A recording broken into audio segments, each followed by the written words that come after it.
Mojo. Hi mojo. Mojo, നിങ്ങൾ ആരെ നോക്കണേ? മോജോനാണോ? ഫ്രഞ്ചില് നമസ്കാരം പറഞ്ഞതാ. ആലുവയിൽ വരുന്ന എറണാകുളത്ത് പ്രാക്ടീസ് ചെയ്യുന്ന അഡ്വക്കേറ്റ് മീനുപ്രിയ. കല്യാണം കഴിഞ്ഞു. ആരും നോക്കണ്ട, എന്റെ അല്ല, എന്റെ കസിന്റെ. ഒരു കല്യാണ വീട്ടില് കല്യാണം നടന്നാലും ഇല്ലെങ്കിലും കത്തിവെപ്പും കുത്തിത്തിരിപ്പും നടന്നിരിക്കും. അപ്പൊ ഞാൻ എൻ്റെ ഒരു കസിന്റെ കല്യാണം ഇങ്ങനെ കൂടി ഇരിക്കുമ്പോൾ വേറൊരു കസിൻ വന്നിട്ട് എന്നോട് പറഞ്ഞു, നീ കൊറിയൻ സീരീസ് ഒക്കെ കാണാറുണ്ടോ? എന്ത് അടിപൊളിയാണെന്ന് അറിയോ? ശരിയാണ്, കൊറോണ കുറഞ്ഞപ്പോ കൊറിയൻ പ്രേമം കൂടിയായിരുന്നു. അപ്പോ ആള് പറഞ്ഞു, ഞാൻ ഒരു ഒറ്റ രാത്രി കൊണ്ട് 8 എപ്പിസോഡുള്ള 9 സീസൺ കണ്ടു തീർത്തുന്നു. ഞാൻ ചോദിച്ചു, നീ മെഗാ സീരിയൽ കണ്ടിട്ടുണ്ടോ? ഞാൻ 4ാം ക്ലാസ്സിൽ പഠിക്കുമ്പോ തൊട്ട് ഡിഗ്രി വരെ കണ്ടിട്ടുണ്ട്. അത്രയ്ക്കൊന്നുമല്ലല്ലോ. അവളങ്ങനെ കൊറിയൻ ഭാഷയും പഠിച്ചോന്ന്. ഞാൻ പറഞ്ഞു, എനിക്ക് ഇന്ത്യയിൽ വല്ല ഭാഷകൾ അറിയാമോ? ഞാനൊക്കെ എത്ര സിനിമ കണ്ട് എത്ര ഭാഷ പഠിച്ചെന്നറിയോ? ഹിന്ദി, തമിഴ്, തെലുങ്ക്, കന്നഡ വരെ എനിക്കറിയാം. കന്നഡ ഗൊത്താക്കണോ? അതല്ലേ ഇപ്പൊ കന്നഡ ഫിറ്റ് ചെയ്ത് നടക്കുന്നേന്ന്. എന്താ കന്നഡ സ്റ്റൈലല്ലേ? ഓ ഗോഡ്. കാല് വളഞ്ഞു 1000 രൂപ ടീം. പെട്ടെന്ന് അവന്റെ അനിയൻ അങ്ങോട്ട് കയറുമെന്ന്. കൂടെ ഒരു വളർത്തുനായമുണ്ട്. അപ്പൊ ഈ ചെറുക്ക കൊച്ചു പയ്യനാ, 3ാം കണ്ടാ പഠിക്കണേ. ഈ വളർത്തുനായോട് പറഞ്ഞു കൊടുക്ക, ഇല കടിച്ച ചിക്കൻ 65 നിക്കുന്നേന്ന്. അവന്റെ അമ്മ ആന്റിയോട് ഇങ്ങനെ പറയില്ല, ആന്റിയോട് സോറി പറയേ. Aunty aunty aunty aunty aunty. ആ പട്ടി കടിച്ചാ മതിയായിരുന്നു. ആ കൊച്ചു മനസ്സിന് എന്നോട് എന്താ ഇത്ര വൈരാഗ്യം എന്ന് ആലോചിച്ചെടുത്തപ്പോഴാണ് എനിക്ക് മനസ്സിലായത്, അവനെ മലയാളം പഠിപ്പിക്കുന്ന മലയാളം ടീച്ചർ ഞാനായിരുന്നു. ഈ ചെറുക്കനൊക്കെ ജനിക്കുമ്പോ തൊട്ട് വായന വരുന്നത് ഇംഗ്ലീഷാണ്. ഇംഗ്ലീഷ് സിനിമ സീരീസും കണ്ടുകൊണ്ട് ഇതുങ്ങൾക്ക് നന്നായി ഇംഗ്ലീഷ് അറിയാം. ജീവിതകാലം മുഴുവൻ ഇംഗ്ലീഷ് മീഡിയത്തിൽ പഠിച്ചിട്ടും വലിയ ഗുണമൊന്നുമില്ല. അപ്പോ ഈ ചെക്കനെ മലയാളം പഠിപ്പിച്ചാൽ ഞാനെന്ന് പറഞ്ഞല്ലോ. ഇതുങ്ങളൊക്കെ ജനിക്കുമ്പോ തൊട്ട് ഇംഗ്ലീഷ് കാണുന്നു. ഞാനൊക്കെ അവന്റെ പ്രായത്തിലെ ഈ കാർട്ടൂണുകളാണ് കണ്ടുകൊണ്ടിരുന്നത്. ഈ Mickey mouse, Tom and Jerry, mister been അല്ലേ. ഇതുങ്ങൾക്കൊന്നും കാർട്ടൂൺ എന്താന്ന് പോലും അറിയാൻ പാടില്ല.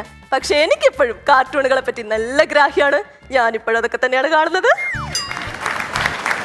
പെട്ടെന്ന് ആ കല്യാണ വീട്ടിൽ വലിയൊരു സഭ കൂടും.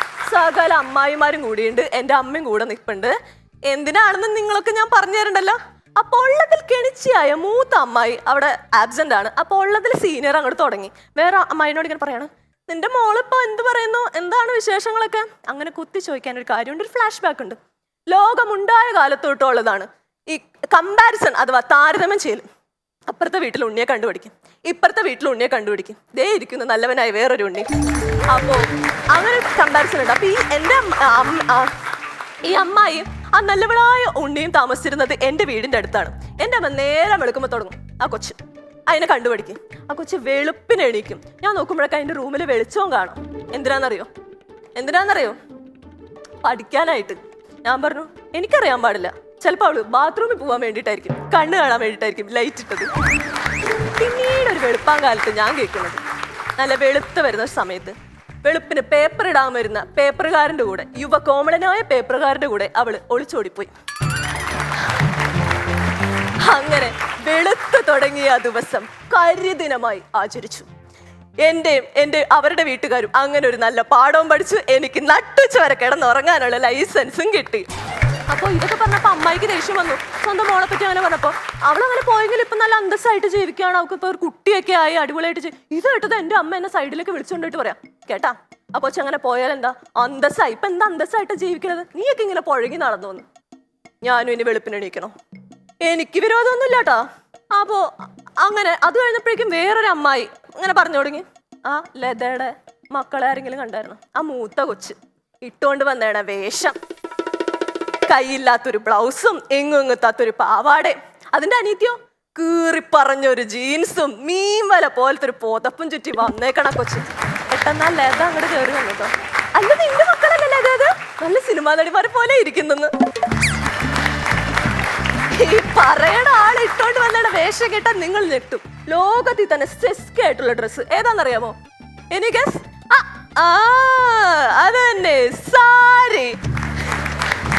വൃത്തിയായിട്ട് കൊടുത്ത ഇത്രയും നല്ല ഡീസൽ ഡ്രസ്സില്ല, പക്ഷെ അല്ലെങ്കിൽ ഏറ്റവും സെസ്കി ഡ്രസ്സാണ് സാരി. അപ്പൊ പുള്ളിക്കാരി എടുത്തിട്ട് വന്നേണ്ട സാരിയാണെങ്കിൽ കണ്ണാടിനേക്കാളും നിഴലടിക്കുന്ന സാരി. ഓരോ നടും വയറും ഒരു തുള്ളി പോലും വിടാതെ കാണിച്ചിട്ടുമുണ്ട്. അറിയാതെ മുടി എങ്ങനെ പറഞ്ഞ ബാക്കിൽ പോയി കഴിഞ്ഞാൽ ഫ്രണ്ടിലേക്ക് എടുത്തിടാനും ഈ മൂടിപ്പോയ വയർ തുറന്നു വെക്കാനും മറന്നു പോകാതിരിക്കാൻ വേണ്ടി ഒരു മറവിയുടെ ഗുളിക വരെ കഴിക്കണ്ടെന്നാണ് ഞാൻ കേട്ടത്. കാരണം കാണികൾ നിരാശരാകരുതല്ലോ. പിന്നെ ഇനി നെക്സ്റ്റ് എന്റെ സ്റ്റൈലും എന്റെയൊക്കെ ആയിരിക്കും വരാൻ പോകണമെന്ന് എനിക്ക് അറിയാവുന്നുണ്ട്. ദൈവമേ നോർത്ത് ഞാൻ ഓടി അങ്ങ് പോകുമ്പോ ദാണ്ട് വരുന്നു വേറൊരു അമ്മായി. അല്ല മോളെ, ഇപ്പൊ എന്താണ് വിശേഷം? ജോലിയൊക്കെ ആയാ? ഞാനിപ്പോ അഡ്വക്കേറ്റ് ആയിട്ട് പ്രാക്ടീസ് ചെയ്യുന്നു. നീ കഴിഞ്ഞ പ്രാവശ്യം തന്നെയുള്ള പറഞ്ഞേ, നീ കുറെ നാളായാലും അഡ്വക്കേറ്റ് ആവാൻ വേണ്ടി പ്രാക്ടീസ് ചെയ്യാൻ തുടങ്ങിയിട്ട് ഇതുവരെ ആയില്ലേന്ന്. I was searching for some kaya to which travel at that moment. പുള്ളിക്കാരി പറഞ്ഞു നല്ല ഐഡി കാർഡ് കിട്ടുന്ന ജോലിക്കും പോകച്ചെന്ന്. അതായത് ഗവൺമെന്റ് ജോലി. അല്ല, അത് കിട്ടാത്തവർക്ക് ഇപ്പൊ അമ്മായിയുടെ മോനെ പോലെ നാട് വിട്ടോണ്ടിരിക്കുകയാണല്ലോ. എന്റെ ദൈവമേ, ഇനി ആരെയും കാണല്ലേ എന്ന് ഞാൻ പ്രാർത്ഥിച്ചോണ്ട് തിരിയുമ്പോ ദോണ്ട വരുന്നു ക്യാപ്റ്റൻ കെണിച്ചി അമ്മായി. നോക്കല്ലേ എന്ന് വിചാരിച്ചു, പക്ഷെ കാണേണ്ടി വന്നു. ഞാൻ എന്റെ കൈ നടുവും പുറത്ത് വെച്ച് വേഗം അങ്ങ് ഓടിക്കളഞ്ഞു. അവിടെയുണ്ട് ഒരു ഫ്ലാഷ് ബാക്ക്. ഈ പുള്ളിക്കാരത്തി ഇടയ്ക്കിടയ്ക്ക് എൻ്റെ വീട്ടിൽ കയറി വരും.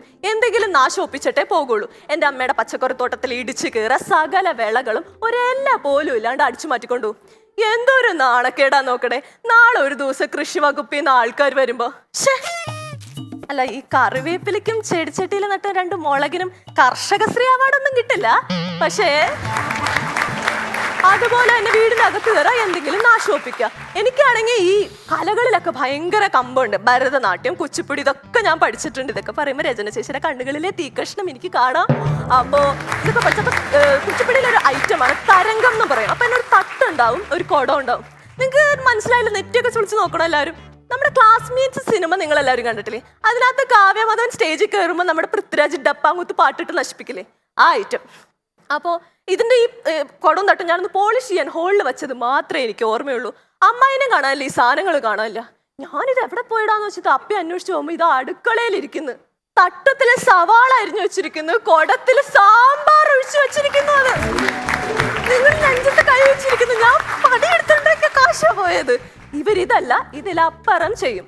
സ്വന്തം പേരക്കുട്ടിക്ക് സ്കൂളില് ചാച്ചാ നെഹ്റു ആയിട്ട് വേഷം കെട്ടി പോയപ്പോ ചെമ്പനീർ പൂ കിട്ടാനിട്ട് ചെമ്പരത്തി പൂ കൊടുത്ത് വിട്ട ഐറ്റമാണ് ഇവര്. ഇതിലപ്പുറം ചെയ്യും. എനിക്ക് ദേഷ്യം വന്നിട്ട് പിന്നെ ഇവരെ ചീത്ത പറഞ്ഞു. എന്നോടൊരക്ഷരം മിണ്ടിയില്ല. നേരെ എന്റെ അച്ഛൻ്റെ അടുത്ത് പോയിട്ട് പറഞ്ഞു, ടാ നിന്റെ മോളെന്നാലും എന്നെ അങ്ങനെ പറഞ്ഞല്ലോട് എനിക്ക് ഭയങ്കര വിഷമം. നോക്കിക്കോ, ഇനി അവള് കുച്ചിപ്പിടി കളിക്കുമ്പോ കോച്ചി പിടിച്ചിരിക്കുന്നു. ആ പണ്ടാരത്തിന് കരിനാക്കാണെന്ന് എനിക്കറിയാൻ പാടുണ്ടായില്ല. അന്നൊരിക്കൽ വീട് ഒടിഞ്ഞ എന്റെ നടു ഇതുവരെ ശരിയായിട്ടില്ല.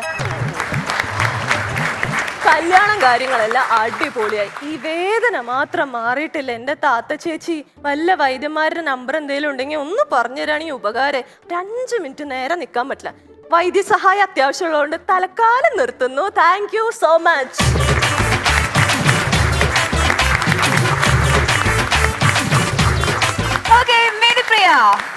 പെർഫോമൻസ് ഗംഭീരമായി. പുതിയൊരു പ്രസന്റേഷൻ സ്റ്റൈലൊക്കെ പിടിച്ചതായിട്ട് തോന്നി. ശരിയാണോ? പക്ഷെ നന്നായിരുന്നു, നല്ല രസമുണ്ടായിരുന്നു, കണ്ടിരിക്കാനും ഒക്കെ ഭയങ്കര രസമായിരുന്നു. പിന്നെ ഒരുപാട് രസമുള്ള കാര്യങ്ങളൊക്കെ പറഞ്ഞു. ചേച്ചി, എനിക്കൊരു കാര്യം പറയാനുണ്ട്. പ്രാവശ്യം വരുമ്പോ പറയാൻ പറ്റിയില്ല. ഞാനൊരു സിനിമ ചെയ്തായിരുന്നു. 23 റിലീസായിരുന്നു. സായന വാർത്തകൾ എന്നാണ് സിനിമയുടെ പേര്. അജു വർഗീസ്. അപ്പൊ അതിലെല്ലാവരും കണ്ടിട്ട് നല്ല അഭിപ്രായമൊക്കെ പറഞ്ഞു. ഒരിക്കലും പറഞ്ഞിട്ടില്ലല്ലോ.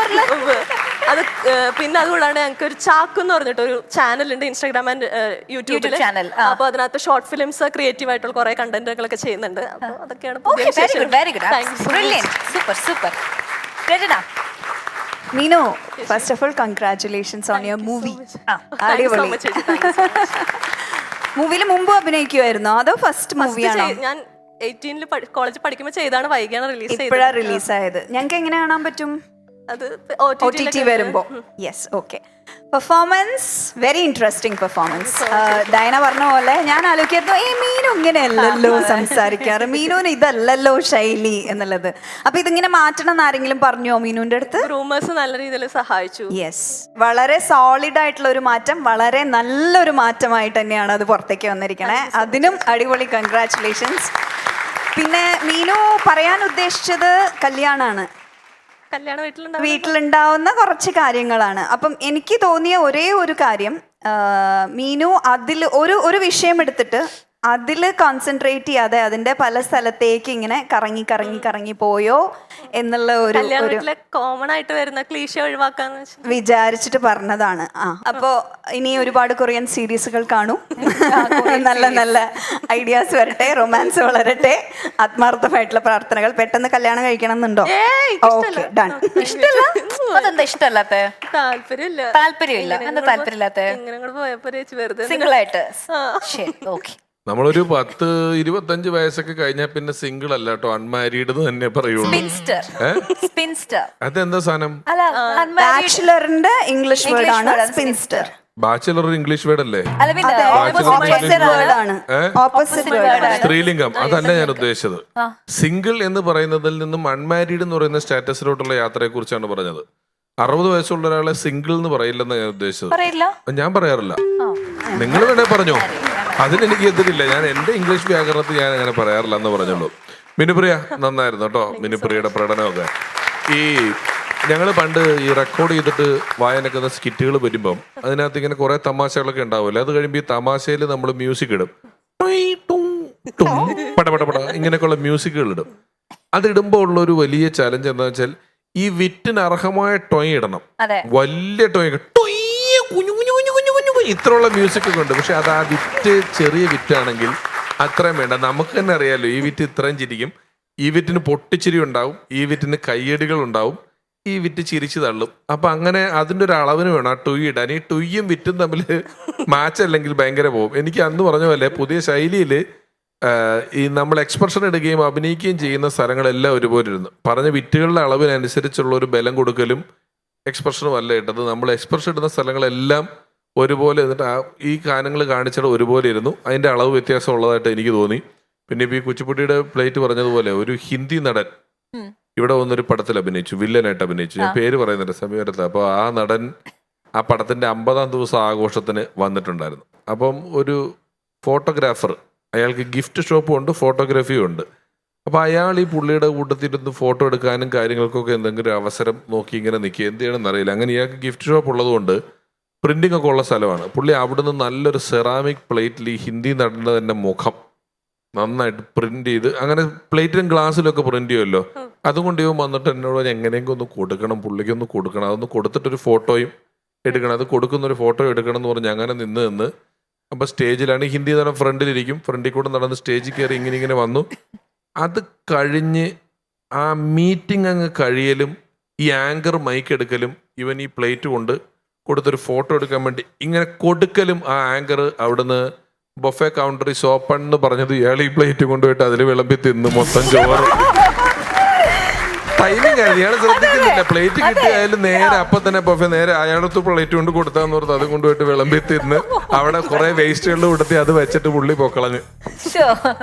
ട്വിസ്റ്റ് ആയിരുന്നു കേട്ടോ ക്ലൈമാക്സ്. ഞാൻ വിചാരിച്ചു ചിലപ്പോ താഴെ വീണ് പൊട്ടിന്ന് പറയാം. അല്ല, ഈ വന്നപ്പോ തന്നെ എറണാകുളം വാക്ക് പറഞ്ഞല്ല. മോജോ. അല്ല പിഷാരുടെ ഈ പരിപാടിയുടെ പേര് മാറ്റിയാ എന്തോ പറ്റി? വൺസ് അപ്പോൺ എ ടൈമാണോ അതോ ഫ്രഞ്ച് അപ്പോൺ എ ടൈമാണോ? എനിക്കറിയില്ല, ഫ്രഞ്ച് ഇവര് പറയുന്നത്, മോജോ ആണ് ഇപ്പൊ പറയുന്നത്. എനിക്ക് പെട്ടെന്ന് അവിടെ നിൽക്കണ ആരി തോന്നിപ്പോയി, അതാണ്. എന്നാലും നല്ല രസമുണ്ടായിരുന്നു പറഞ്ഞത്. ഇതിന്റെ ഇടയ്ക്കുള്ള എക്സ്പ്രഷൻസ് ഉണ്ടല്ലോ, കുറെ ജഗദീഷൊക്കെ വന്നിട്ടുണ്ട് ഇതിന്റെ ഇടയ്ക്ക്, കുറെ ചുണ്ടുകൊണ്ടുള്ള കുറെ ആക്ഷൻസ് ഒക്കെ കാണിച്ചില്ലേ, അതൊക്കെ നല്ല രസമുണ്ടായിരുന്നു.